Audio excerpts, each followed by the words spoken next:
Hi, I'm Mike. And I'm Joe. And you're listening to How Many Fingers Am I Holding Up? The podcast. And this week, we're reviewing Phantom Thread. Maybe one day you'll change your taste. Maybe I like my own taste. Just enough to get you into trouble. Perhaps I'm looking for trouble. Stop!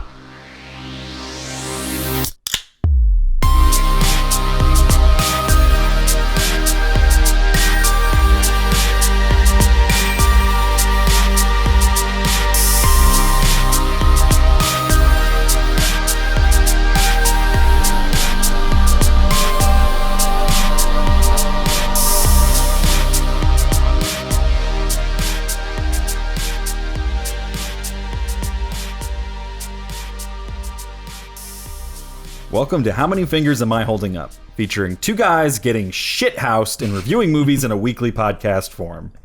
And thank you, Boar. Thanks, Michael Boar, who left that for us on Facebook. She's a shit house. But let us delay no further. Betwixt us for the sixth time on this podcast, Jordan Weinrich, everybody. Woo! 6. Holy shit. 6. He's back. I'm back. Holy fuck, that's a lot.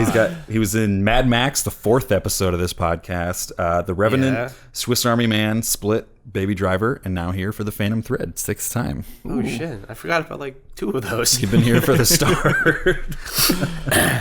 And Jordan, of course, is a photographer, videographer, product photographer, anything with a camera, pretty much. Yeah. And you can find all that at redtorchvisuals.com or jordanweinrich.com. They It both go to the should same read. It place. should, I hope. I haven't tried it, but it should. So either of those. So go check that out for sure. And this week, we're drinking some beer. Woohoo! What are we drinking, Joe? What are you putting us through? Okay. So we had hams at one point. It's a very cheap beer. I don't know if it's local to the area, but this week, because we don't repeat beers here on How Many Fingers Am I Holding Up, we're doing Ham's Special Light. So I can only assume it's even lighter than the light beer that we had before. The ultralights of beer. Uh-huh. It's light. It's about so light that I can't even taste what it is. Yeah, that is What is really about the light. same as a regular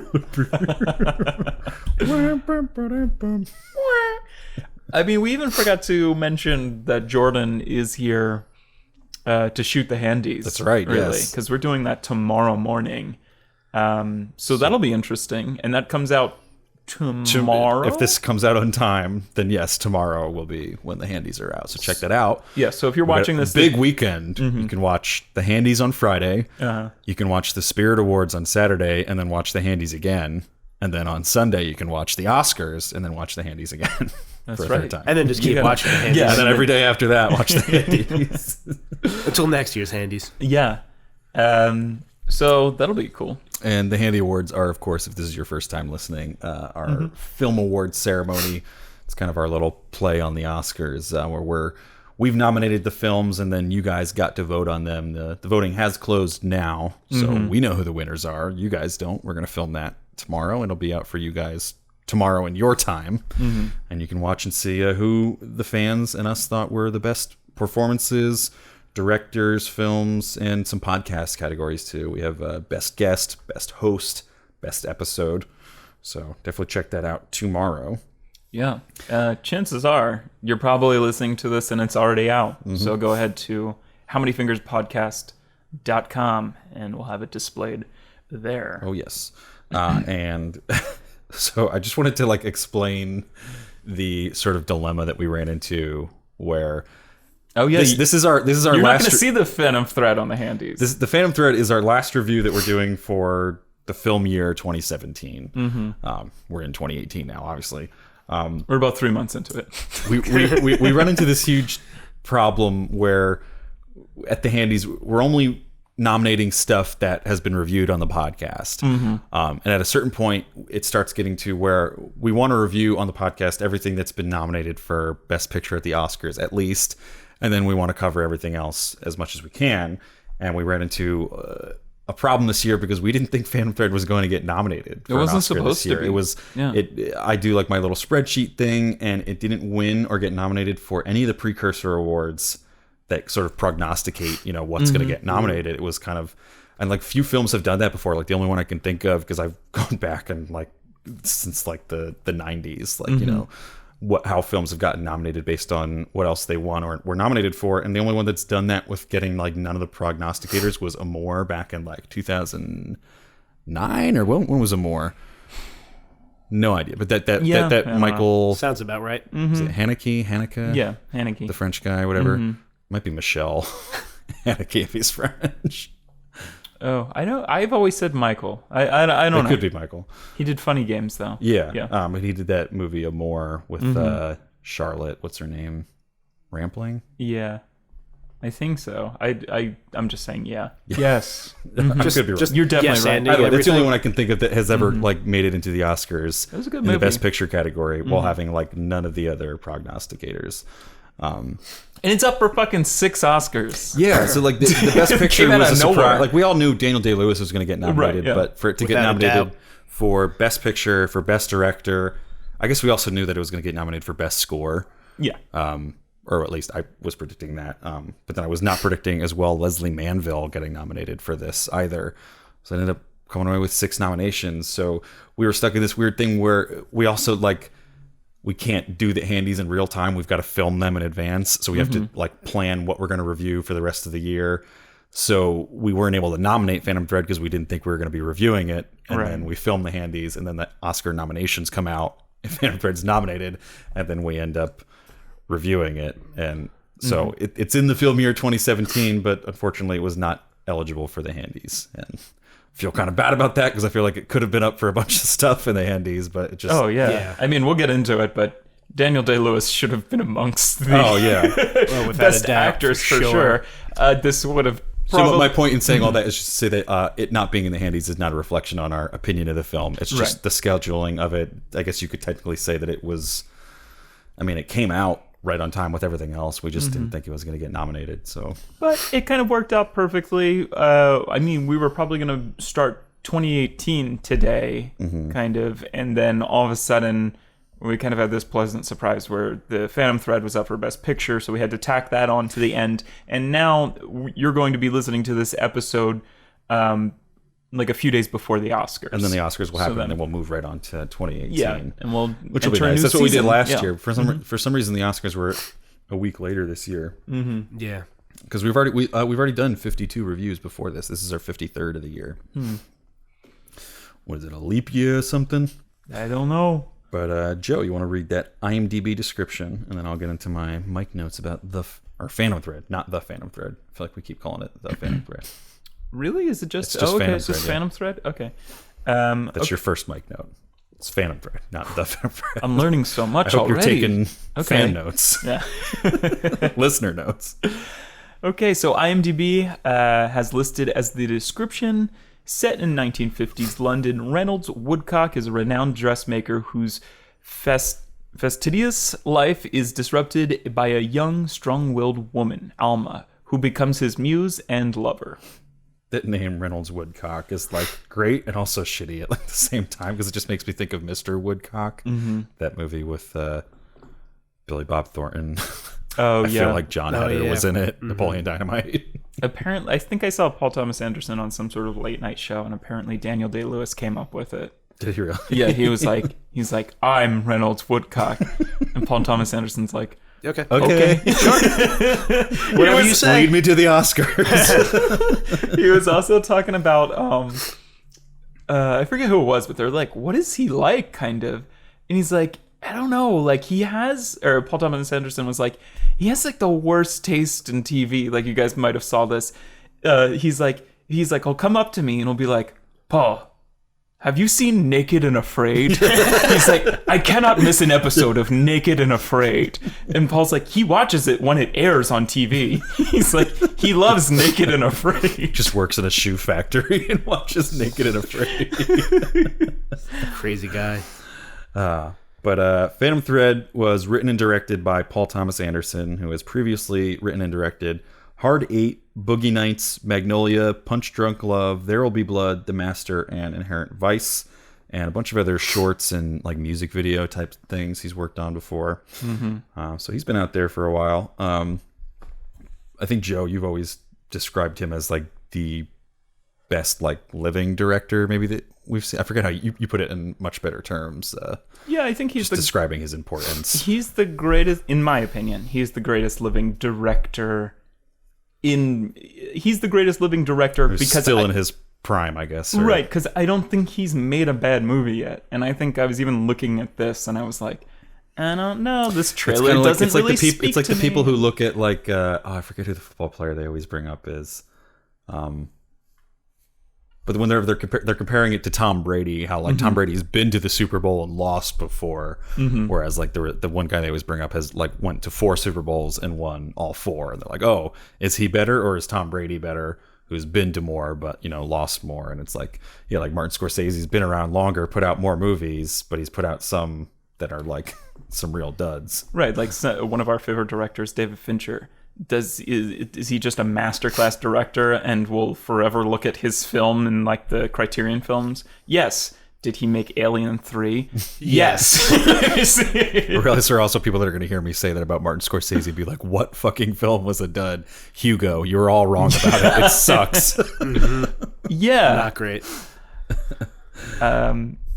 And the other half of Fincher's work isn't that great either, even if he is my favorite director. Yeah, there's a lot of... It's not just Alien 3. I didn't even really like... Panic Room? Yes.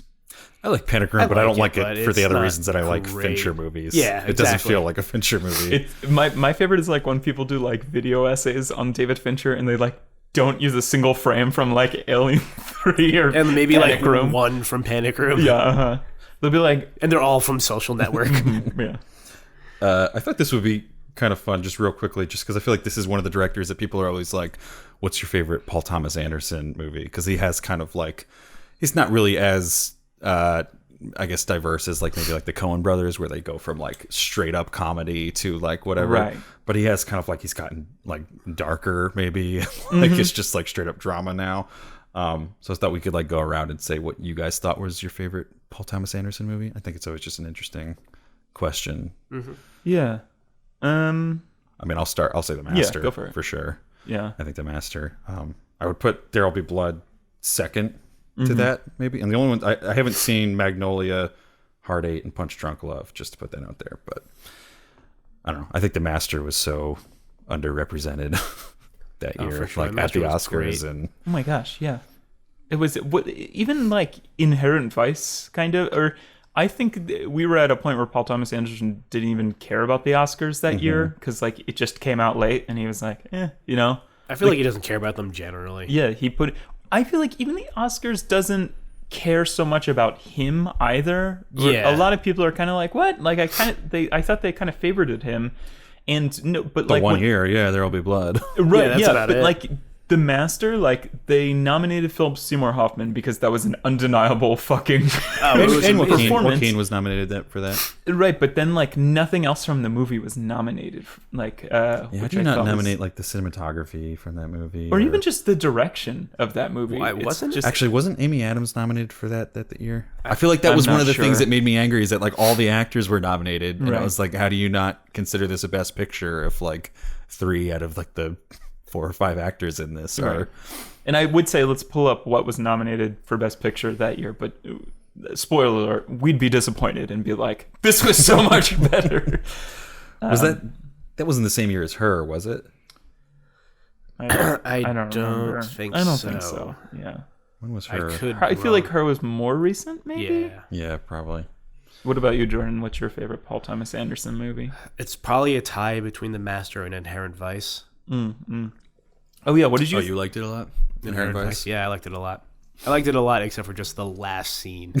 I feel like that's I with love that every- scene, though. I feel like that's with me in most movies, just the last scene. It's hard to end a movie the right Yeah. way. There's so many weird scenes in all of his movies. I mean, obviously, this goes like a little off the deep end. This gets like quirky, kind of. The Master maybe not so much, but There Will Be Blood is like, I drink your milkshake, I drink it up. Like beats him up at a bowling alley. Yeah, it's so. Yeah, but the cop at the end of Inherent Vice just like downing the whole thing of pot was just like, it's kind of weird. Yeah, no, it's definitely. Yeah. Felt a little out of character, but everything else about the movie was amazing. And The Master was just beautiful. I would probably have to say either Magnolia or There Will Be Blood. But Boogie Nights and Punch Drunk Love are so great too. I mean, I have so much love for The Master. But again, Punch Drunk Love was something I like at some point in my life. I was kind of like, before I was like really into identifying directors and movies, I kind of just thought Punch Drunk Love. I got that and like Spanglish mixed up in my head. I did the same thing for a while too. Because Punch Drunk Love sounds like a romantic comedy title, does it not? Yeah. Kind of. And then you're And it was around the time that like Adam Sandler was trying to like branch out from like the Right. Happy Madison stuff that he was doing. Yeah. But he's so fantastic in it. Philip Seymour Hoffman is so fantastic in it, and I've never seen such. I think that's Paul Thomas Anderson's best use of color, and possibly some of his best cinematography is in Punch Drunk Love. Magnolia's a fucking sprawling masterpiece, and There Will Be Blood just will always have like a special place in my heart. Boogie Nights too. How could you fucking Boogie Nights is so great. It is, yeah. All right. Anyway, I just wanted to have that little discussion. I feel like when we review one of those types of directors, it's just an interesting thing to talk about. Oh, definitely. The movie Phantom Thread stars Sir Daniel Day-Lewis. Has he been knighted? He was knighted in 2014, which Wikipedia explains it, which is interesting because when he won for what did he win for? Oh, I guess it was There Will Be Blood. Right. 2008. I think it was 2009 Oscars for 2008 film. I think There Will Be Blood was.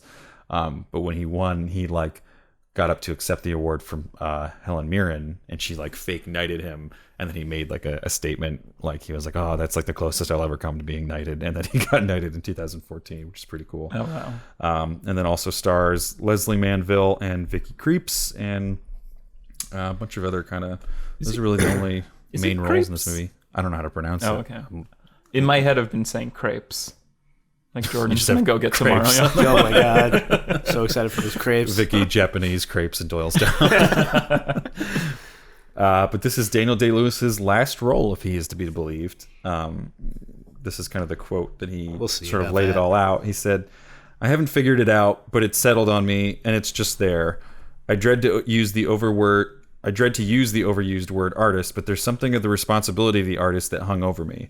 I need to believe in the value of what I'm doing. The work can seem vital, irresistible even, and if an audience believes it, that should be good enough for me, but lately it isn't."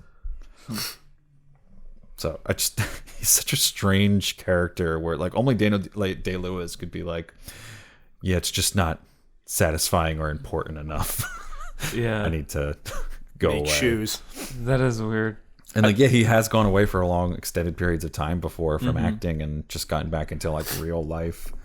So it's interesting that he's just kind of hanging it up for good. Right. To be believed. Paul Thomas Anderson was on NPR's Fresh Air, and he was saying he was gathering some insight from it too. Like, I think Terry asked him about, like, is it true he's going into fashion now? And he's like, no, I think that was just like something the internet picked up and ran with because, again, Daniel Day-Lewis studied dressmaking for like 2 or 3 years before he did this film. I might be over-exaggerating. And then also, she's like, do you think that's like actually true that he's going to like follow through with this? And what's it called? Paul Thomas Anderson was like, yeah, he's like, the fact that he made a public statement and didn't just stop acting, he's like, That does say something. he's like, that really worries me. He's like, I don't know if I'll ever get to work with him again. He's like, that makes me super sad. He's like, especially after like the passing of Phil and everything. Yeah. And this is his first film that he's put out since Philip Seymour Hoffman has passed too. Oh, I didn't even think about that. Yeah. Especially because he's been in like all his films, really. I mean, except for There Will Be Blood and not all of them, but a lot of them. Inherent Vice. Yeah. Or is he in Inherent Vice? He's not, right? No. Excuse me. Awards. Phantom Thread was nominated for a couple, not a whole lot.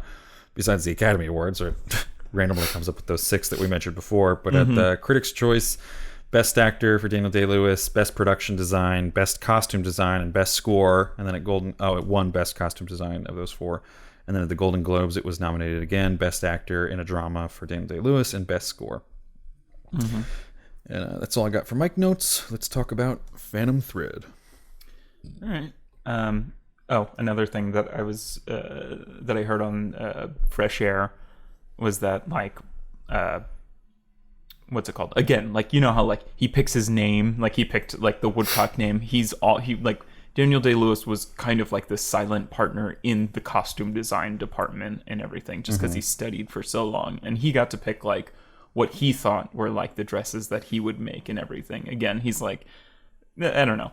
It was just, like, so interesting how, again, like, I hate to shit on, like, everybody else, but it's, like, kind of like, you know, Willem Dafoe went to Florida an extra week earlier to get, like, the dialect down. Daniel Day-Lewis, like, disappears for years to, like, prepare for a role. When you only do, like, one movie every, like, 5 to 10 years, he's like the Terrence Malick of actors. Yeah.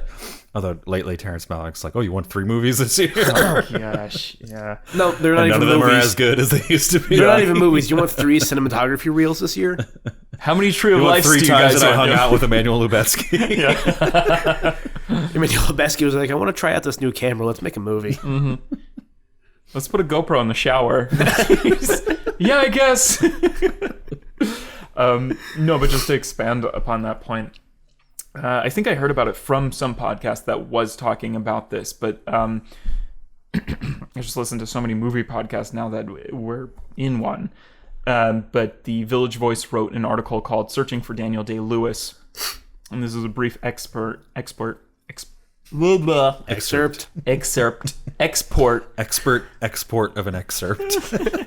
says, for the boxer, Day-Lewis had really learned to box, wound up with a broken nose and a bad back, and had to make sure made sure he kept distance from Watson, who played his long-separated girlfriend. Years earlier, for The Last of the Mohicans, he had lived in the wilderness and built canoes and captured, skinned, and ate wild animals. Before that, on My Left Foot, about the life of a writer with cerebral palsy, he had remained in a wheelchair all throughout production, with crew members having to feed and carry him. And then the author says, "Why would you work like that?" Watson says that she asked him. "Well," Day-Lewis replied, "I don't know if I'm a good enough actor not to do it this way." And it was just like such like a fucking modest answer, because he's one of like maybe the most gifted actor of our time. And I'm just so glad like he has answers like that, even though I'd love some like self-indulgent bullshit. Like, especially like the year, like I still haven't watched it, so forgive me, but like I felt like the Jim Carrey's like Jim and Andy documentary looked kind of self-indulgent bullshit, where I'd like much rather kind of see like Daniel Day-Lewis like do something like that. But the genius is that he never would, kind of like just like Terrence Malick will never go on record for like an interview or whatever. You know, there's like some real people out there. But yeah, I just thought that was funny. But yeah, let's talk about this film. Let's talk about I mean, we all saw the trailer, and the trailer's kind of like, what is this about? Kind of, you know? I wasn't a big fan of it. Yeah, no, I wasn't a big fan of it either. It's a hard movie to capture in a trailer. It Like, I is, forgive the trailer after seeing it. It's kind of just one of those things where the trailer makes you be like, all right, well, Paul Thomas Anderson's doing a movie again, and Right. Daniel Day-Lewis is in it again, so I'll go see it. They're both at a part in their Pretty career much. where they didn't really need to do something. Yeah, Paul The Thomas Anderson trailer wasn't also attached. like creates some drama that's not actually in the movie. I was reading like a Letterboxd review of someone who was like, it took me a while to come around to this movie because I spent the first half expecting it to be like a British spy drama, because in the trailer, like there's the one scene where they're like by the like ocean, like bay or whatever, and she's like, whatever you need to do it carefully. Yeah. And like, if you like take that out of context, it really seems like it's from like a spy drama. Like he's about to do something important, but he literally can't even talk about it. I was also what's it called? I also thought just like even just watching this trailer and watching the I haven't seen it yet, but Jordan's talked very highly about it. I think it was like his favorite film of the year. I thought there was a lot of correlations between a ghost story and this. Like Rooney Mara's character, like from what I can tell, I haven't watched the movie yet, but she has like a monologue about writing memories on small scraps of paper and hiding them in like cracks and crevices of the houses that her and her family would live in as a child. And then like literally that's the first monologue in that trailer. And then the first monologue in the Phantom Thread trailer is like Daniel Day-Lewis's character is like, yeah, when I was a boy, I started to hide things in the linings of garments, like that only I knew that they were there, secrets. And obviously there's also the more obvious correlation between the two is that it's like ghost story, Phantom Thread. Like there's this sort of supernatural presence in both of these films. I just thought that was interesting. There's definitely a correlation in that sense. Mm-hmm. I didn't actually think of that till you just said it. Right, yeah. There is something maybe about grief and like hiding these things that like these communications that only you have with yourself, I'm sure. Because it is. I feel like this entire movie, it's also Woodcock kind of dealing with like the death of his mother or whatever. And at one point, like he sees her in his dreams, and he even like hallucinates her at one point. That scene's so creepy in this movie. I love that scene. You and I have talked at great length about this, and like even before we started recording, I was like, we're going to talk about Sopranos dreams, aren't we? But in like Sopranos, they do such a good job of handling dreams where like other movies, they make the dreams too linear. They make too much sense. It's too clear what the message is supposed to be. Where in like Sopranos, like it's not even always clear what the dream is supposed to mean for the episode, much less like Tony in his life at that point. Like I always think of the one dream where he like goes to like the country house where a big event happens that I won't spoil for people who haven't watched Sopranos. Watch it. It's fucking fantastic. It's one of the most detailed shows I've ever seen. Like I love Mad Men for the performances in it, but Sopranos, like you can analyze the shit out of Sopranos, which I love about it. But in that dream, he like just goes to the house and opens up the door and sees this like motherly figure, and it's just a silhouette, and it's almost like a horror movie. Like it's almost like a nightmare. And I don't think does she float down the stairs in that, or does she just stay at like the top of the stairs? She just stays. I'm not sure. Yeah. And I don't know if he's like hearing a voice, but he's just like so fixated on this like figure at the top of the stairs. And it's like you can tell it's supposed to mean his mother, but it's not actually his mother. And like that's something that's so true to dreams, but like few films have ever got that across. Like they're always like, oh, let's show his like actual mother.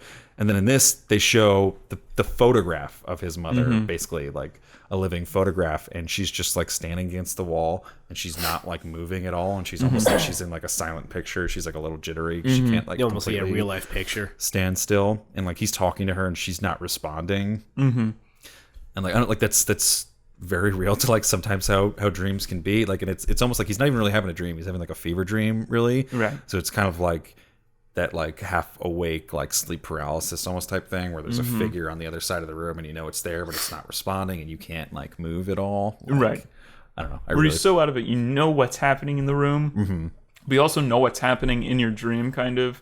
Yeah, and just like the Sopranos thing, it's like you just know when people nail dreams. I was like literally telling you guys about a dream I had, and I said like it wasn't my family, but I knew that it was cast as my family in this dream. It's kind of like the Tony Soprano and his mother thing. Again, like on Fresh Air, they talk like about that scene, and Paul Thomas Anderson's like, yeah, I'd love to go like full into ghost stuff. He's like, I'd love to do an entire movie like with ghost kind of stuff. Thomas Anderson horror movie, let's go. Yeah, because he was like, horror movies are back at the Oscars. Because he's like, yeah, I believe in ghosts. I think they visit me in my dreams, and like they follow me and watch me everywhere. I'm like, yeah, follow that, go. Make that happen. I'm watching. I'd watch that. But yeah, talking about the mother, like I feel like whenever Paul Thomas Anderson collaborates with Daniel Day-Lewis, it creates like a movie that's just a complete character study because of how deeply Daniel Day-Lewis takes himself into the role. And like I feel like this character, Reynolds Woodcock, is like someone that you could like psychoanalyze just by watching the movie and be like, because there's a lot of stuff that's in there that's not really said. Oh yeah. But like he gives you enough context that by the end of the movie you can have an opinion on like why is Reynolds Woodcock the way he is, like he talks about like how his mother died at a young age and how, he was always trying to make that like wedding dress for her for a long time. Right. And like he carries this like picture around with her all the time. So like clearly he's had like this sort of stunted childhood where, he wasn't able to kind of complete his growth as a child because of this traumatic event from his childhood. And then throughout the rest of the movie, he kind of acts like a child and like, expects things to be done for him. Everything has to be his way. And it's all kind of like, well, I want my silent breakfast now. And I want like all this stuff. And I feel like you can look at everything in the film through the lens of like psychoanalysis and like, why would he be this way? What events from his past that we know about have formed him in that way? Right. And it's also like, I feel like we get the idea in one of the first scenes that I really like the idea of kind of like cycling through women as vices kind of for this kind of tortured artist kind of. Like, that's what Picasso was like. At least I think it was Picasso. Like he went through completely different styles of painting with like each different woman he was with or whatever kind of. And I kind of thought it was going to be like that kind of movie, but then again we find out about his mother, and it is kind of like, well, if I cut this relationship short or I just stop caring about this, I won't have that same pain that I had with somebody sort of like unexpectedly like leaving me kind of, and he's able to stay at a safe distance. But I think they do a good job of like, rather than it being a movie where he goes through 5 different women, through just his interaction in the beginning with the first woman that they're sending away, they tell so much in that scene. Like like we can tell like the fact that his sister's at breakfast with them, and then she's the one that like handles his private affairs, and is kind of like, do you want me to like get rid of like this woman essentially? Like that says enough that like we understand like, oh, this has happened many times before, and he kind of does just like cycle through them. So we only need to have that one, and then we can move on, and it can be Alma for the rest of the movie, and we don't need to, see if someone comes after Alma in this. Like we understand the character just through those couple of very powerful scenes. Man, how great was this score? I really loved this score. I'm having trouble thinking of it now, but I remember really liking it in the movie. I think that's a sign of a good score, at least for me, is if I don't actually recognize the score while I'm watching the movie. Right. And there's only one scene, I don't remember what it was, where I was like, this music sounded kind of weird. I remember feeling like it was similar to The Master, where like, there was music where in other movies they wouldn't have put music. Like there's the one scene or types of music in where they wouldn't have put that type of music in other movies. Like the one scene where they're going upstairs, like basically to hook up for like the first time, and he's like leading her back to bed, like when they leave the dinner and she's like, oh, are you thirsty? You look thirsty. Right. Yeah. There was a few lines in this that I just want to make note of that like seemed like it was like winking to like modern day culture, and that was one of them, like, oh, you're thirsty. I think that's what it was. I think there was one song in the soundtrack or the score that felt like it didn't fit the time. Well, it was like these kind of like droning, moaning, like violin string instruments that were like, it was like a horror soundtrack, but they're going to like hook up for the first time. And I remember a lot of moments like that in The Master, where it was like they would just be doing something like innocuous, but the music made you just like, something's gonna happen, something really tense is going on right now.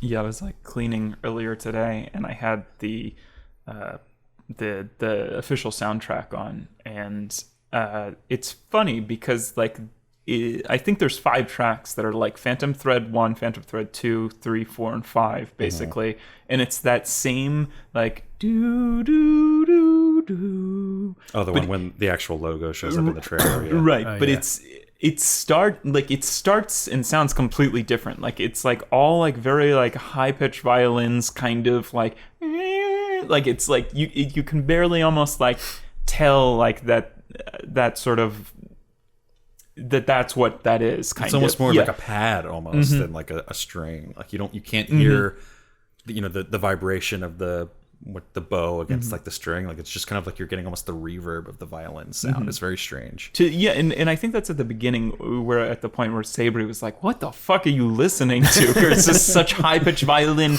and they're hitting those same like notes, or at least an octave of those notes, and it's just so strange, kind of. But then by the time like we get to a point in the scene, like it has to be like Phantom Thread 4 or 5, that track, where he like bursts into Cyril's office and he's like, this is a house, or this house is like of an era of silent death, or I'm butchering that fucking line or whatever. And then there's the air of this house. This house has an air of silent death. This house has an air of silent death. But like right after that scene, it sounds like a fucking like funeral dirge. Like it's like, like it's like. It's I don't know. I love that. Like she's going to grab more theme. of the mushrooms right after that scene. Yes, Yep. yeah. There's a lot of lines of dialogue in this where I was like, how is this not pulled from a fucking book? Like, there's like, how did Paul Thomas Anderson just write this? The best line, at least for me, was after she brings him like the tea and he doesn't want it, and they have that argument, and she leaves, and then it's in the trailer, and he's like. She's like, the tea's gone. He's like, but the distraction stays. Distraction lingers. Yes. Line was so great. There's so many, I don't know, like, I didn't quite understand. Like, obviously, I laughed at parts of Inherent Vice, maybe even The Master, kind of. And The Master has some funny... Yeah, big fuck. Yeah. And I mean, now I'm going backwards through his lines of movies, and I'm like, and there will be blood, and so there's always there's always a comedic aspect to his movies. But when I heard people talking about like, this movie's kind of funny, kind of, and I was like, what? Really? It looked funny in the trailer. Yeah, but then there's something like I don't know if we're doing spoiler alert for this. But like right after they get like married or whatever, just save the very ending for spoiler. Oh no, yeah. Least. But like right after they get like married, and they're in like some beautiful location on their honeymoon, and she starts eating cereal. She's crunching so fucking loud, and Daniel Day-Lewis just has this like face where he's like. That's what's so great about this movie, though, is that so hard. There's so much setup that is required to make that work. By that point, Right. They've had to establish that like he simply will not stand for any kind of noise, and it's so well established that anytime anyone does anything. Also, just related side note, that the audio is so great in this, like just from an actual like sound effects standpoint. The fucking like, Foley work is out of control. You start really going like, oh, that's too fucking loud. Why are you eating cereal that loud? But yeah, he literally doesn't say anything, but we completely understand that like he is so angry about the way she's eating this food. Yeah. It's now. like top tier romantic comedy kind of reaction. Like it's just there's a lot of funny stuff that just has to do with him being just a spoiled fucking brat in this movie. Like there's even the one line that's in the trailer where he's like, are you meant to just ruin my evening and possibly my entire life?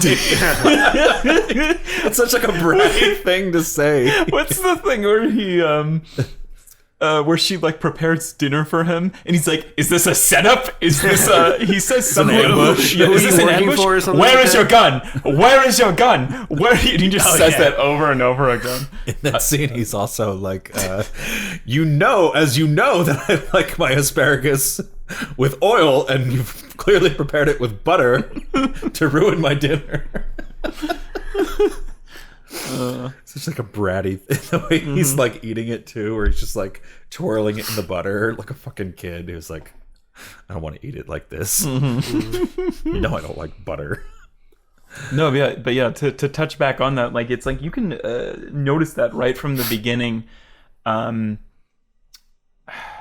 Maybe even so like maybe he meets her and then they go on the first date or something, and then he literally puts her on a pedestal.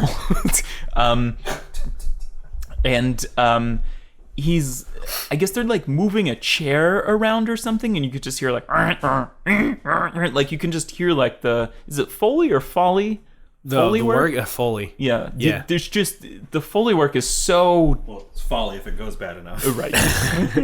It's named after somebody, right? It's I have Joseph no clue. Foley or something, or I didn't know how to pronounce his name. Yeah, that I don't know. But, yeah, it's so aggressive. And it's nice that they set that up. That's one of my favorite scenes, too. The first date, sort of. Right. And it's so funny because, like, it's this date where in this traditional love story, they would come back and have sex. But I feel like all of the sex in this movie has been replaced with just, like, let's make you a dress. Kind of. Let's take your measurements. Uh-huh.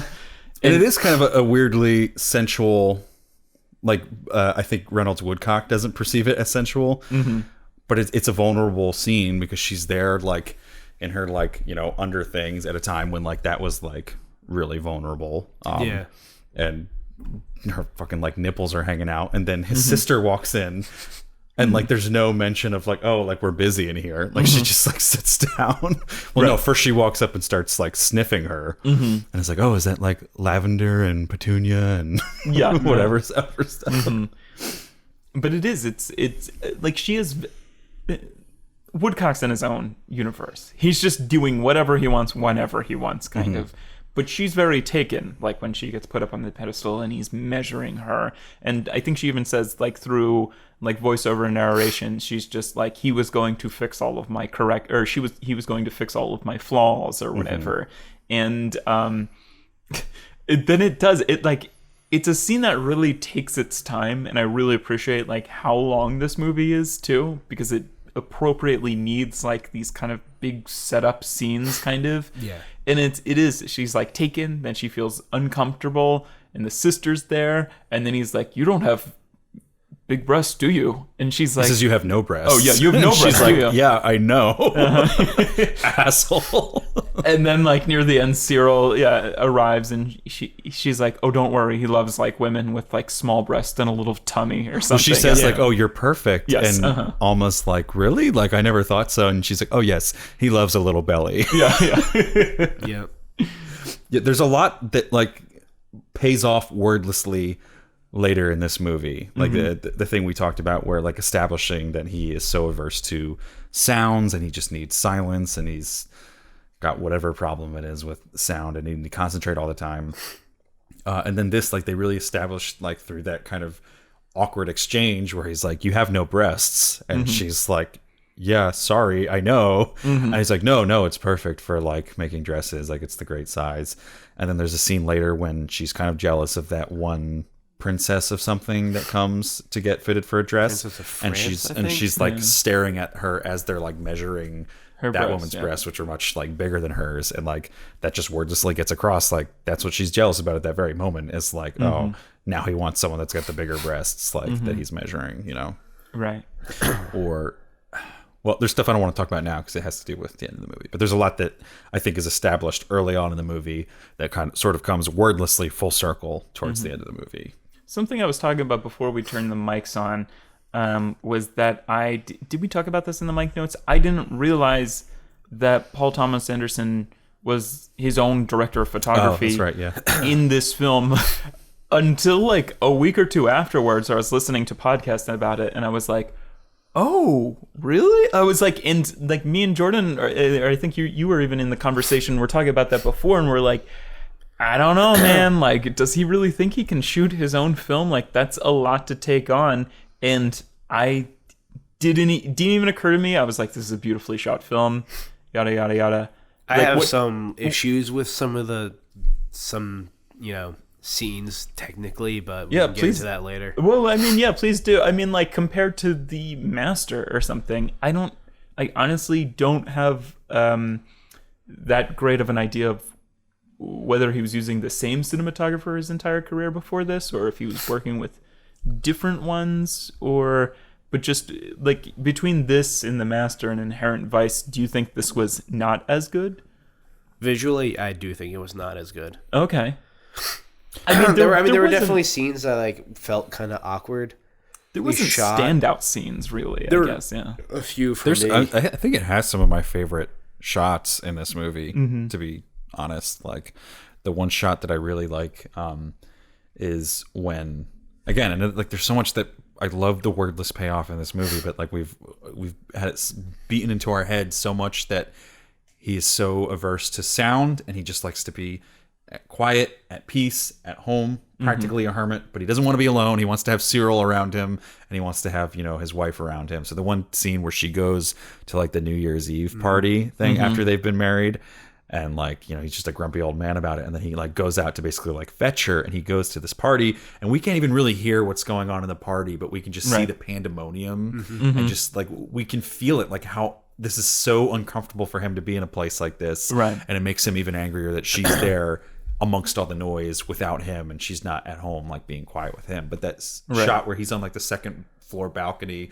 looking down at like all the balloons in this like big like hall. I don't know where, I guess it would be in London or something. But what I think makes that is the lack of sound in there. I think it's like the sound design in that shot that makes that shot great. Not Well, necessarily there's the shot something about it itself. where it's got this like it's got depth, you know, like horizontally, and then it's also got like a vertical depth to it, because he's on the second floor balcony, he's looking down to this like pandemonium that's happening, and like he's kind of like silhouetted a little bit, and then like there's like all these like bright lights and stuff happening like below him. Like it looked like something out of like a Chris Van Allsburg book, like the guy who did like Jumanji and Zathura and all that, like in Polar Express, like where he would have like, you know, kind of eerie shots like that in the or pages like that in the book. And it reminded me, the color palette reminded me a lot of books like that. I don't know, I just think it's one of, like, I've never been so struck by a shot in a Paul Thomas Anderson movie before. They've all been great and effective, but there was something about that shot that was just like, no one's saying anything, but you know exactly what's going through everyone's mind at that point. I kind of even like that shot where they... It comes back again too when they're dancing in the middle of the balloons, but they're on the floor. But yeah, I kind of even like the shot where they mount the camera on like that old car. Kind of. That's what I was gonna bring up. That one felt like out of place because it was like I'm 90, not 90. I'm kind of sure it was a GoPro because it had that weird angle, weird noise texture. Okay, because there was a lot of noisy shots early in the movie. I was like, going it to was, say, it was dark. very shaky. Like it felt like an unstable. I mean, it was probably on purpose, but it felt out of place to me. Right. Like it was like a weird ultra wide angle with distortion, kind of shaky when he was driving. That made the car look weird. Like that kind of felt weird to me. Because even if it was filmed on film in whatever camera or whatever, that shot derives from I know that's kind of like what a GoPro would look like, kind of like it's you're feeling like the road, kind of, whereas you know, when you think of that era, you think of just kind of like smooth like shots or whatever, and the shake made it look like modern, kind of more modern than anything else that was happening in the film. Beginning, when I don't remember who it was, Cyril going into the house and someone else. So when you're following Cyril up the stairs, the camera's shaky, and then when you're following, maybe it's Alma or the other model they fire. Okay, it's like smooth. I thought that was kind of cool how you're like showing how one's essentially her personality through the shaky and the other one through the steady cam. I thought that was cool. All right, yeah, because it was a combination of both in the same shot. I don't know. The car scene stuck out to me. I kind of liked it, but now I'm thinking about it. It does. It makes it look a little more modern, which is a little off-putting. It wasn't really intelligent, but I thought the Alps scenes looked really beautiful. Oh, definitely, yeah. Like there wasn't a whole much to it. They just kind of like positioned the camera pointing up at the Alps behind them. But that scenery is so gorgeous. Yeah, the scenery made that shot so nice. Definitely, yeah. Yeah, I don't think it was bad in any way, shape, or form. I just don't think it really holds up to like The Master or Inherent Vice or any of his other movies. Right. I mean, there are. I mean, I don't even know visually, at least. Like I don't even know if it's in the film The Master or if it was just in the trailer. But what's the one where he kind of like it was just in the trailer. Yeah, we're very angry. So disappointed. He leans back over the rushing water while they're on like a Navy ship, and he feels like the fucking breeze in his face. That I will like. It's like one of the Paul Thomas Anderson shots that will like never leave me. It's such a beautiful shot. And it's crazy that he didn't put it in his film. Yeah, I'm so pissed about that. We had it in the trailer. We'll always have the trailer. Yeah, but he can have a shot of him fucking a sandcastle woman. Or jerking off into the ocean. Yeah. There's a lot of weird things in The Master. I do love those things about The Master. Yeah, no, same. I love in this movie the way they frame it around that fireside conversation that she's having with who we later discover is the doctor. Right. Just I really love the decision to not show who she's talking to for the first like half of the movie. I think it adds like a lot of tension to the movie because you're like you're always wondering like, is this like in the future, and like who is she talking to, and it is in the future, but we still don't know who she's talking to. And then is this her next husband? Are these the police? Are these the At first I thought it was like the police, like an interview or something. And then when we at one point we see who she's talking to, but we still don't know who it is, and we're kind of like, okay, so you're curious for the rest of the movie. And then at one point we see the doctor when he comes to visit Reynolds Woodcock when he's sick, and we recognize him, and we're like, oh, like this is him like interviewing her, like, why is your husband dead or something like that. So like it puts this like intensity into the rest of the film, and this kind of mystery that's really cool, while being a really good like plot device. There's a lot of like great dialogue that's in that conversation that she has with that guy that can kind of serve as like narration and fill in the gaps when physical action is happening and no dialogue is happening in the real time scenario. But yeah, if we want to get into any sort of spoiler territory now too, I mean, we could open it up to that.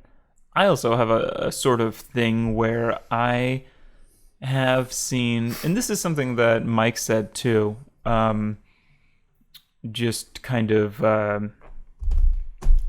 again, going back to the beginning where we were like, we didn't even consider putting, I said, damn, really love Paul Thomas Anderson. It sucks that we won't get to review The Phantom Thread when it's out. And Mike was like, yeah, with everything happening in Hollywood right now, like, why would they nominate like a film? And I still kind of question that. Why would they nominate this film about kind of this like man-child, kind of like this like needy, selfish man? He's a fuck boy. Yeah. There's the one scene where they're having like their first date. There's so many things that he does in that like first date where you're just like, that's like a modern day fuckboy thing. Like he literally like does like his period equivalent of like take your girl swimming on the first date. Yeah. He's like, I want to really see you. Oh yeah, he makes her wipe off the makeup. Like, take your girl swimming on the first date. Yeah. Or like when he's like asking, like you can like see the ulterior motives when he's like, do you look like your mother? And she's like, yeah, I think so. He's like, do you have a picture of her? And like he's essentially trying to get to like, there's that really like misogynistic view of like, like girls grow up to look like their mothers, so like only date a girl who's got like an attractive mother. So like he's like really pushy in that scene where he's like, can I see it? And she's like, I don't have it like on me. And then he like transitions that into like mansplaining to her, where he's like, always carry a picture of your mother with you. I do. It's in my heart all the time. Right. Yeah. I mean, that's even just him pushing his own weird, mother issues on her. But yeah, he's a fuckboy. No, yeah, but definitely. I mean, just some complaints that I've heard, like on podcast, in reviews, that I thought were interesting to, bring up, like, oh, like Daniel Day-Lewis is 60 and Vicky Krieps is 34. Is he 60? He's exactly 60 years old. Damn. He looks so good for 60. There was another thing Paul Thomas Anderson was talking about. He's like, I really wanted to do like a movie with like charming, handsome Daniel Day-Lewis. Good guy, Daniel Day-Lewis. Yeah, he's like, he's so attractive on film, and he's so like, it is like you're taken by him. He has such a classic face because it has all these just like really like he's got the really defined chin, which is kind of like an old actor type thing, like the cleft. Is that what it's called? Cleft chin? Yeah. The butt chin, essentially. Yeah. Like that's like the mark of like a classic like attractive movie actor is that type of chin. He's just got like a very defined face. Great hair. Yeah. Like he's got like silver fox hair now. Oh, that's definitely. Just like perfectly. I mean, I'm sure they manicured it a little bit, but it's like perfectly grayed. Touch of gray. Yeah. Yeah, but that he's 16, she's like 34. But I was like, it's the 1950s, and it's a relationship between like an artist celebrity and like a kind of not like nobody. My like, defense of that, because I have heard a lot of people be like, and before I saw the movie, that was my kind of thing, was like, it sounds like it's a movie about a kind of shitty guy who uses women, and it's not really, like, I can't see that being nominated in this year, where it seems like we've kind of hit like a turning point and been like, enough is enough, like, you're right, time's up. What? Nothing, just the delivery of time's up, guys.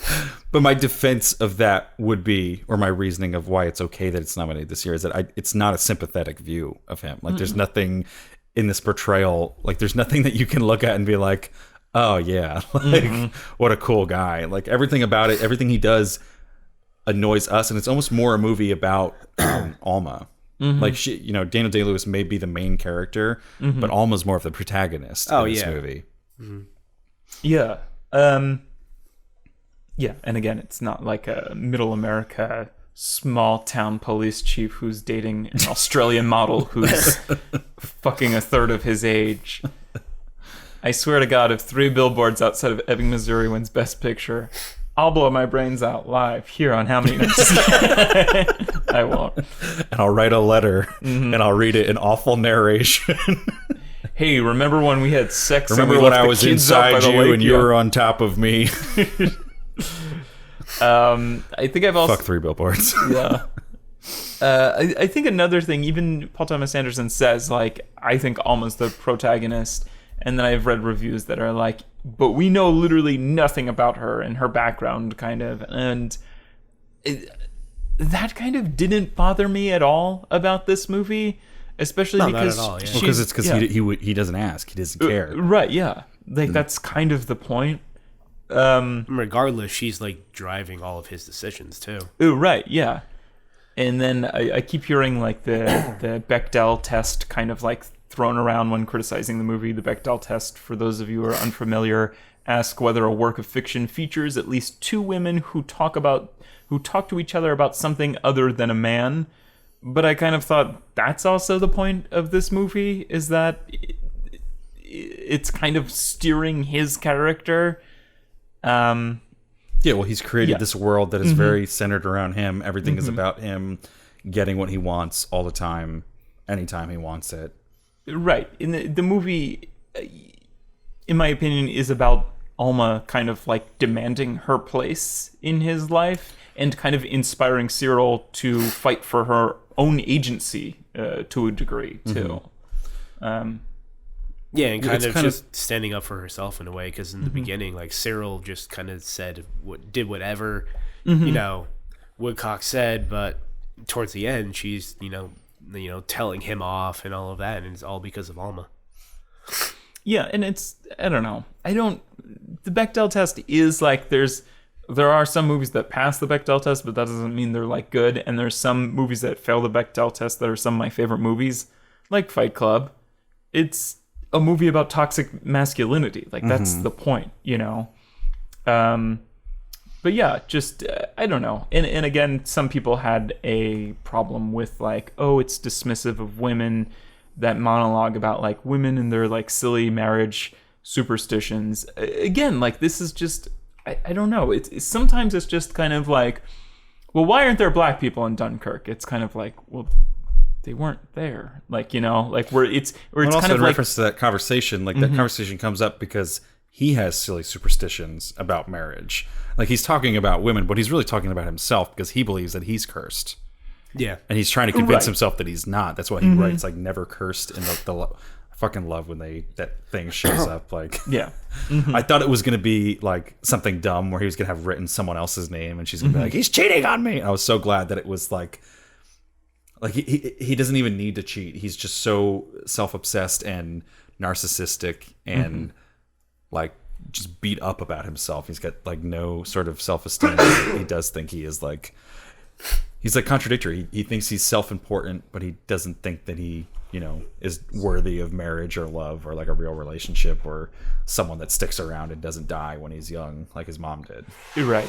But there was just, it's set in the 1950s. To some extent, you have to give detail. It's kind of like, would I agree with Roger Sterling being in blackface? Like, No. was that appropriate? No, of course not. But I think it's telling of the times, and I think these are characters living in that time. And I mean, of course, you want to portray, like, you don't want to have it so... Well, it's kind of one of those things where, like, when like a horror movie comes out and it's got like gratuitous violence in it, we don't go like everyone watching this approves of people like having like their heads chopped off. Like, you have to sort of trust the audience a little bit to be able to watch something that shows something that's questionable or not appropriate, and have enough intelligence and of their own opinion to watch something like that and go like, oh, I recognize that being inappropriate, and I can see portrayals and depictions of inappropriate things. Right. And the same applies like when people are sexist, misogynistic characters. It's different when you have a movie that portrays that as the right way to be. But this movie doesn't make any inclination of trying to portray Reynolds Woodcock as a sympathetic character. The whole movie is about what a fuckboy piece of shit he is, and how this woman has to go to these incredible lengths just for them to have some sort of semblance of a functional relationship that can keep going. And even then, it's not like it's a happy ending. It's like it's a really fucked up thing that they have to resort to in the end to keep this sort of fucked up relationship going. Right. And I didn't bring all of these up just to be like, hey, welcome to like Mansplaining Mythbusters. Like just these. Here's why feminism is wrong. I don't know. They're just. I think there are opinions that need to be voiced in a I do want to explore some of the criticism that there is for this film out there, just because I think so highly of it. And again, it is appropriate to bring it up in this climate and everything, because there is a little truth to some of it. But again, I don't know, or just even if we want to get really into spoiler territory, I mean, she poisons him with poisonous mushrooms in his tea or in his coffee. Was it coffee or tea? Doesn't really matter. She's did it multiple ways because it's an omelet the other time. Right. No, yeah. But at first, and then again, she really, I mean, again, through this voiceover narration kind of device, we figure out that she really feels closest to him after he does like a fashion show, kind of. And he's just pushed himself to the edge. He has no energy left, and he'll kind of almost already be flu-like in bed. And that's when he's the most vulnerable, and she loves that. She wished the relationship could be like that all of the time. And then he's mean and fucking spiteful and just a fucking child to her. So she purposely poisons him to kill him, kind of out of spite. And what ends up happening is he doesn't quite die, but he is, once again, in that kind of flu-like, kind of needy, vulnerable state.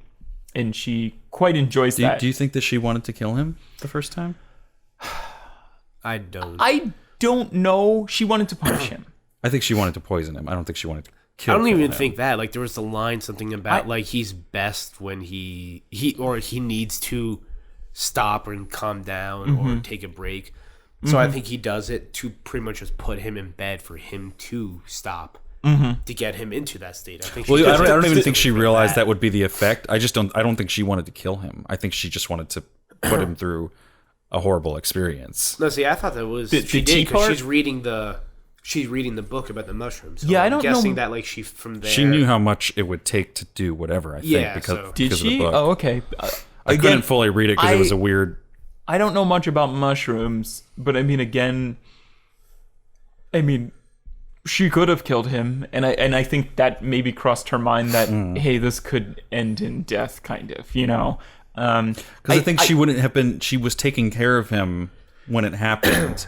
But I mean, I guess you could view that through the lens of she wanted to kill him in the moment, and then once she saw how weak it made him, she had sympathy. That's what I thought. Kind of, it's she kind of had this like buyer's remorse after, like she went all in and then she saw like what it looks like for him to be sick and dying, and then I think she like was able to be like, all right, now I can step in the position of power, and then also I can have him vulnerable and needy. I don't know. I feel like it was like she wanted to give him a taste of his own mortality in a way, for him to be like, oh shit, you know, I can't keep doing this forever. I can't keep being an asshole forever. I don't think she would have cared if she killed him, really. I mean, like, in that moment when she made the feeding him poison. I think so. You know? Isn't there a narration at that right over that point where she's like, you know, she loves him a lot, and he's at his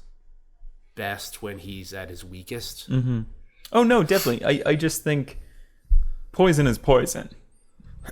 You know, that's just I don't know. But then I think I thought that I definitely at the time thought she was trying to kill him, but then I think when the ending turned out the way it did, I don't think she was trying to kill him the first time. I think she wanted. I don't think she had, you know, the foresight to be like, oh, I'm going to punish him, and then we're going to have this great relationship for a couple weeks after, and then it'll just be this cycle that I'll keep doing.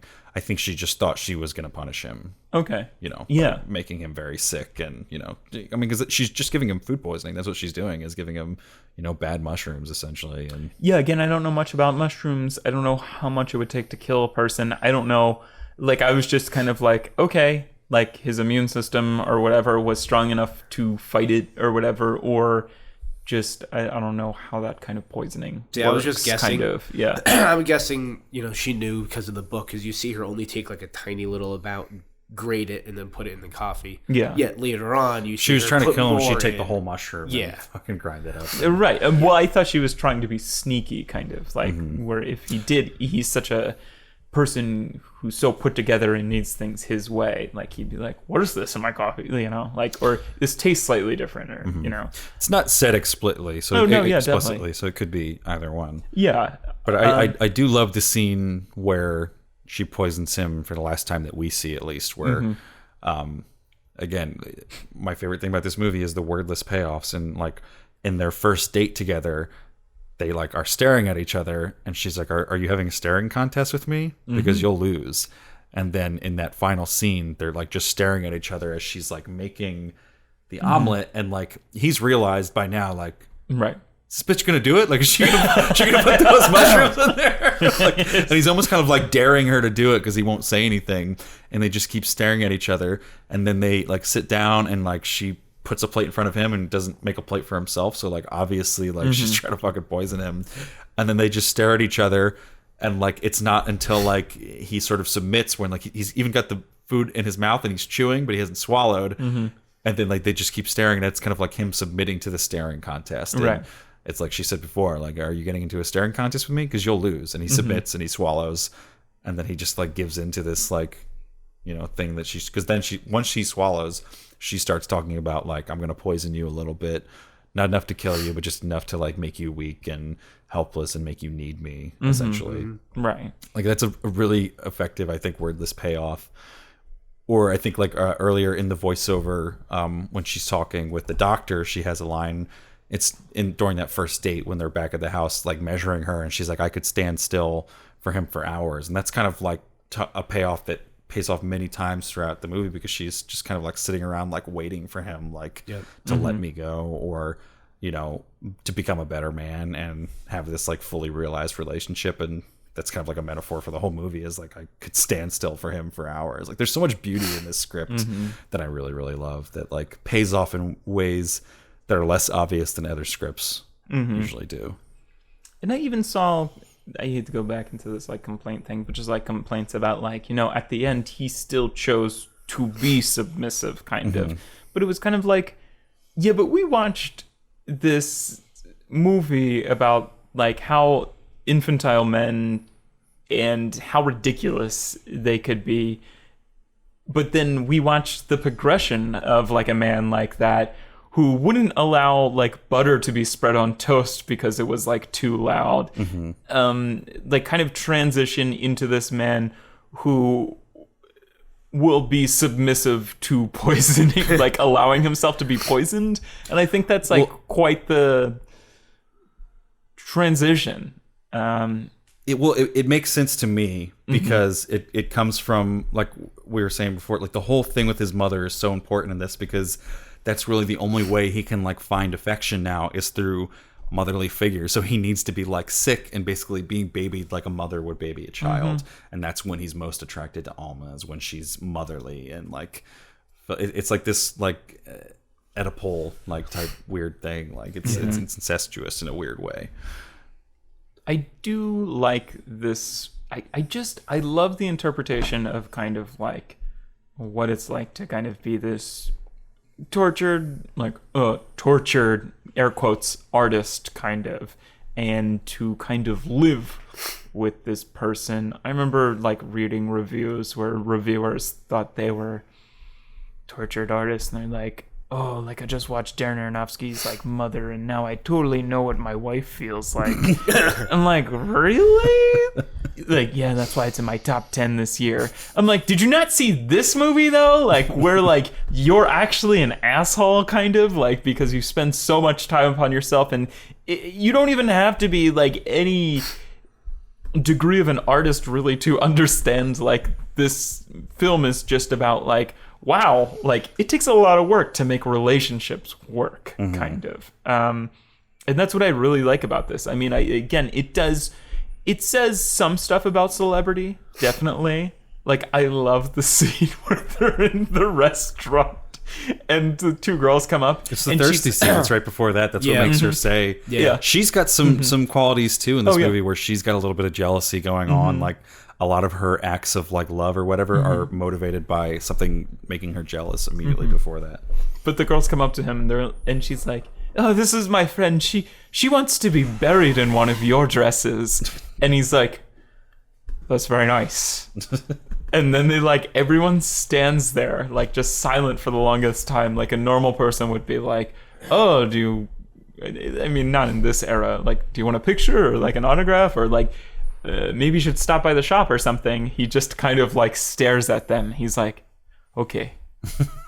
Thank you. Yeah. And then Cyril sends it away. Yeah, She's like, have a good night, girls. Yeah.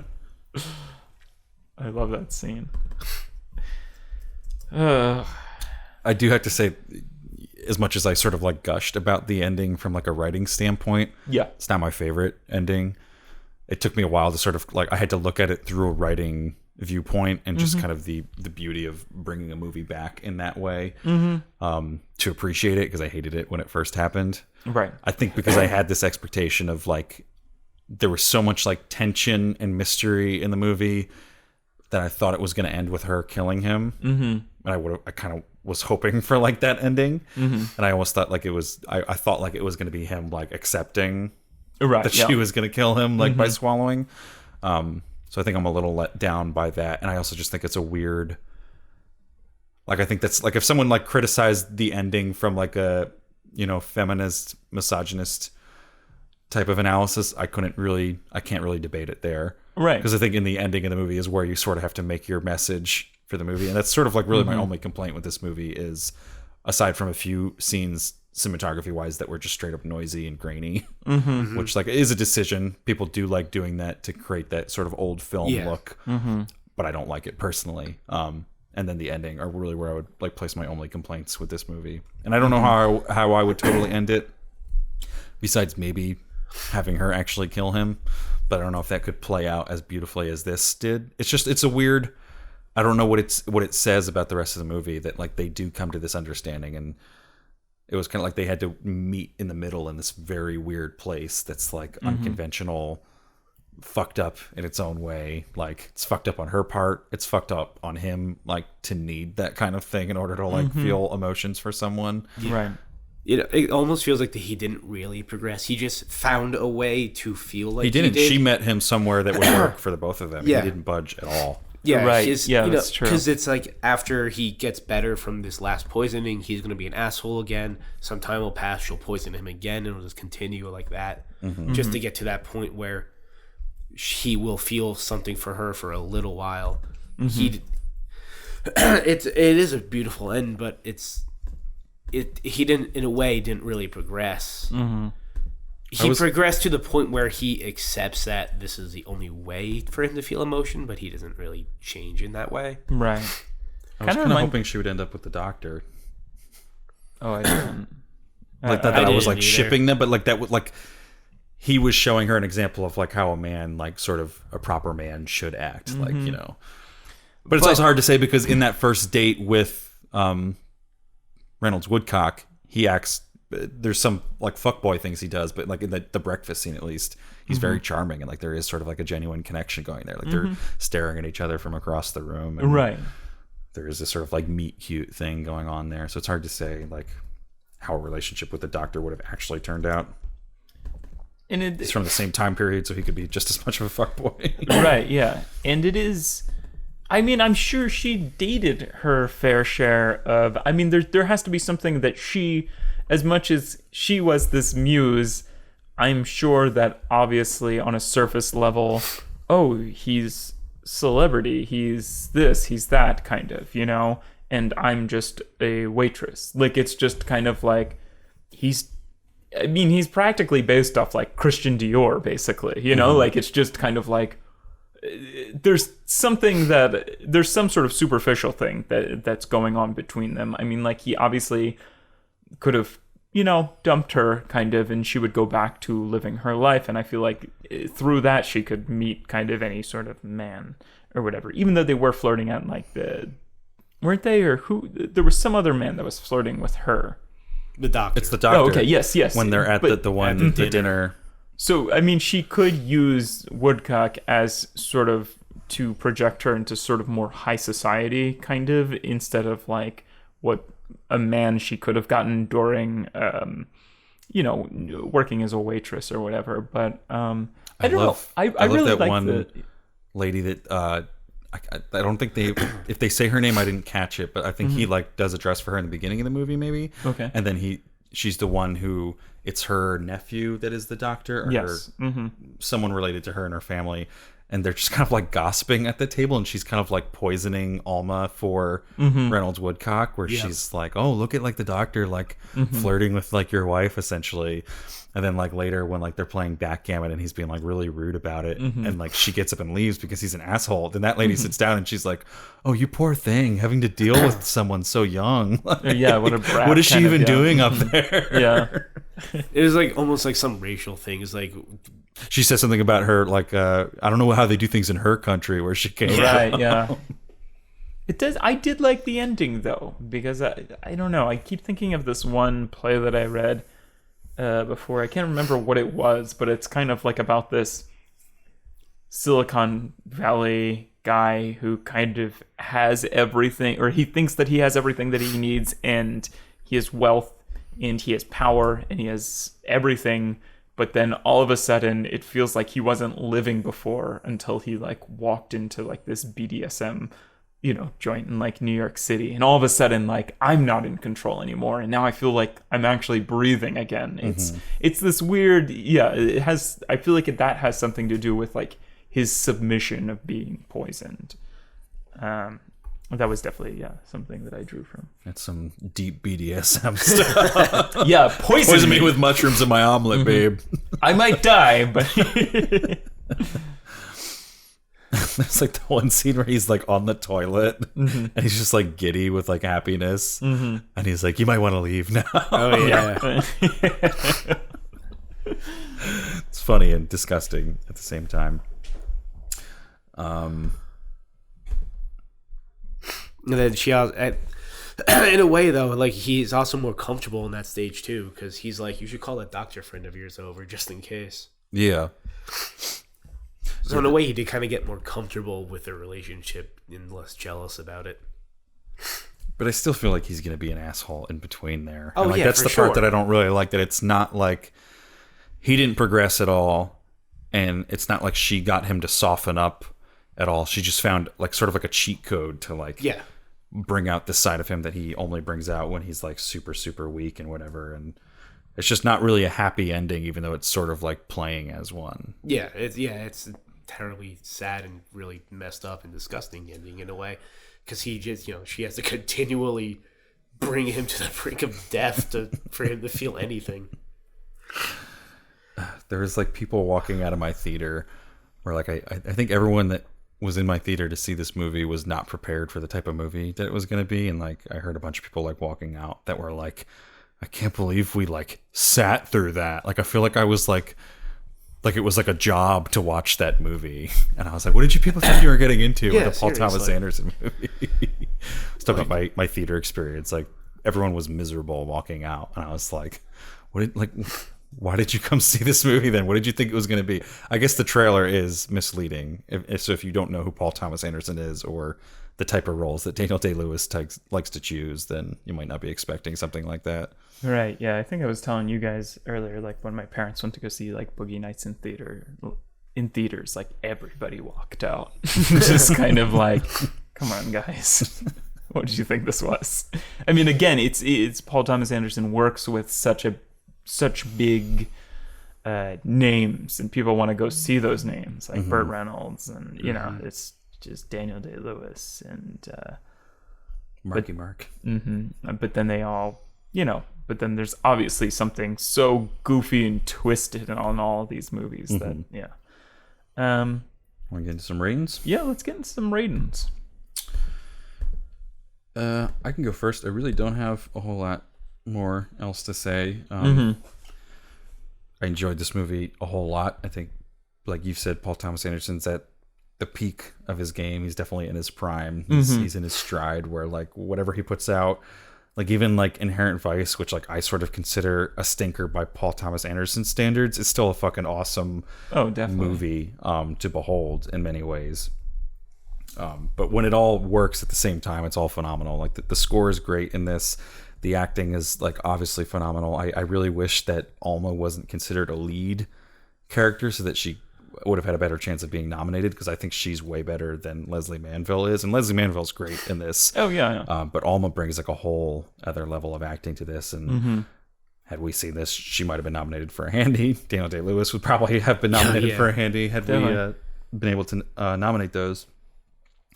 And I especially like the writing in this movie, as I've said throughout this whole podcast. Just the wordless payoffs in this are unlike any that I've seen in many other movies. My only real complaints are just the ending, and it's even like a half-ass complaint because I still kind of like the ending from the writing standpoint. I think there's something very clever about that. Right. It's fresh, it's new, it's something I haven't really seen before. But there is something sort of unsatisfying about him not progressing and her having to sort of steep to those lows to make this weird happy ending that's not really happy, and it's this weird tortured existence that they're both going to be stuck in for the rest of their life. Like but I like that too, because that's life sometimes. Yeah, it's not as satisfying as something else maybe might have been, but I don't know what I would put in its place. It went against my expectations. It went against what I've seen in film before, and it went against what I sort of wanted, even if I don't know what I want in its place. It left a weird taste in my mouth, but I respect it from a whole lot of angles. I think they did a lot right in that final scene, so I can't fully hate it. So I'm going to give the movie 4.5 fingers. I have a few very minor complaints, but it's a very awesome movie for the other 99.9% of it. Yeah, definitely. Jay Bear? I can go. Okay. Yeah, I can go if you want. No, I'm fine. All right. I have very little complaints, like Mike said. But overall, the movie wasn't necessarily for me. So I'm still going to give it a high score of a 4. But, you know, I'm just not a fan of period pieces. I'm not a fan of fashion and all that. So the personal taste keep it from me giving it a higher score. But technicality, acting, writing, cinematography, audio were all phenomenal. So that's why I'm going to give it a 4. Were you going to say more about the cinematography and other parts of the... Not necessarily. I mean, like, to me, it wasn't necessarily bad or good. Right. It didn't stand out as being amazing, but it didn't stand out as being bad either. Oh, okay. Yeah. I thought it was very good for him. But to me, like I said, it doesn't hold a candle to Master or, you know, some of his other movies. Right. Yeah, definitely. But a few shots stuck out, but it fit the scenes very well for the most part. Right. I don't think it brought a whole extra level. Yeah. Like, say like the Master did. Right. Because like a lot of the story is told through the camera of the master. Mm-hmm. Yeah, no, I agree. So that's why I'm going to stick with 4. All right, cool. Also, shout out to Jordan for being here. He's sick. Yeah, as you guys can see and hear. And tomorrow, filming the handy as well. Oh, Yes, the true champion of this week. He'll be rewarded with Japanese crepes tomorrow morning. Yes, Japanese Vicky crepes. I hope I can actually taste them.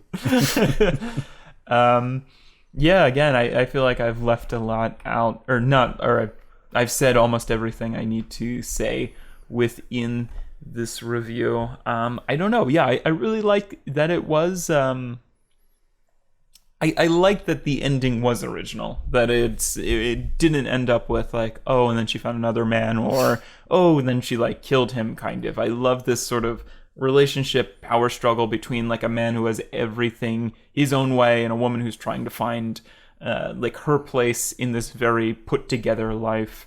It was funny because like right before I went to go see this, I was listening to the You Made It Weird episode with director Jay Duplass of the Duplass brothers, and I guess Jay Duplass had something where he had vertigo and it was like very, very bad, and they were sort of talking about this idea of post-flu enlightenment, and I thought that was funny because that kind of happens in this, where he does go through like this terrible experience of being poisoned, and he wakes up the next day, or when he's better, he's like, fuck it, let's go get married. I don't know how long I'm gonna live. Like, well, yeah, and you're like, oh, like I've been taking everything for granted. Yes. I've been taking breathing for granted. That's how Jordan's gonna feel when he gets better on Monday or Tuesday. Oh my god, Can't wait. I think they even talk about that during that episode. It's like, yeah, I swear I'm a really delightful person when everything's exactly how I like it. Like, but no, yeah, again, I'm not like a huge period piece person either. I feel like I've talked about when we've been discussing some Oscar baity movies this year or last year or the year before that. I don't know. I'm not super into history, or again, even European history is even less interesting to me because I'm like, I don't live there. What do I care? But I really do like this. Yeah, again, like I said, it's kind of like this Christian Dior, I think he was French, but just European fashion, to see what it was like in like a couture house in like the 1950s. I thought that was super interesting, and they really made it work. And the trailer made me concerned, and this was so reassuring. And I can tell you that that's a very small percentage of like what it's like from. I love trailers, so trailers to movies, I'm always disappointed. The last thing I want to say though is that I'm so sad this is Daniel Day-Lewis's seriously last performance. Hopefully he's like Michael Jordan and he'll make a comeback. He has to. There has to be some point in his life where he's like, fuck it, I was just kidding. Like, I changed my mind.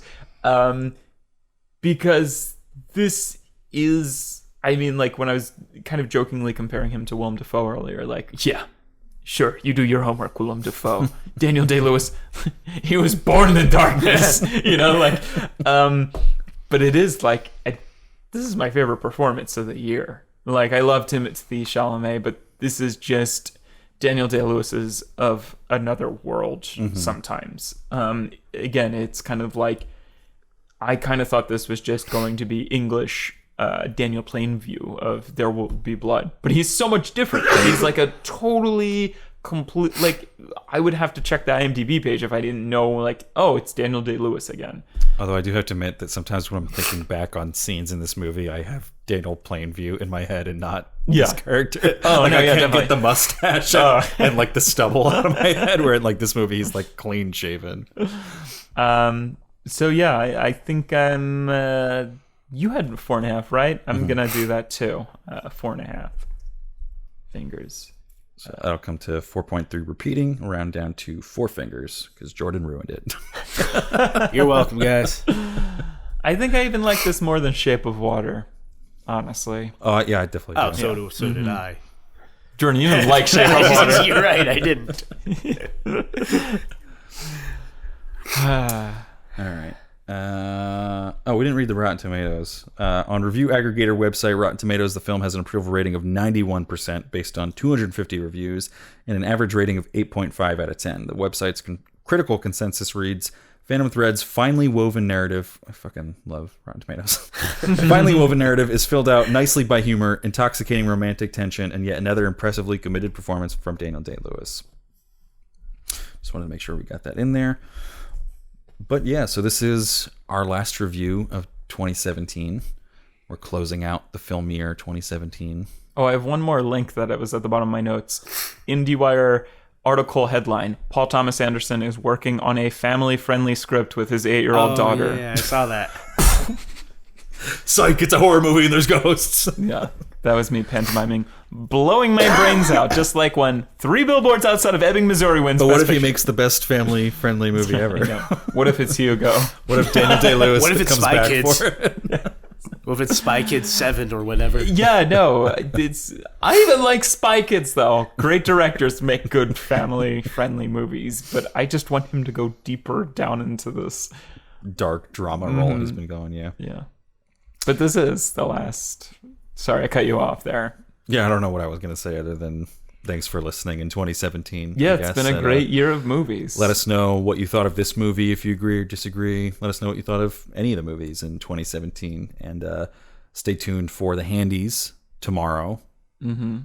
And then the Oscars on Sunday. And we'll see if we're right. We're actually going to go record after this our Oscar prediction episode. So if you're at all interested in the Oscars, definitely check that out this week. And stay tuned for that. I guess it'll be out before this is out. So it should already be out by Right. the time this comes out. So check Yeah, out so our go Oscar. check that out. if Check you out the haven't Oscar already yet. predictions. Keep us in your heads as we watch the Oscars. And yeah, that's about it. Yep. So signing out for How Many Fingers a Podcast, I'm Mike. I'm Joe. And I'm Jordan. And crepes. 121 episodes in, we still don't know how to end an episode. So, crepes?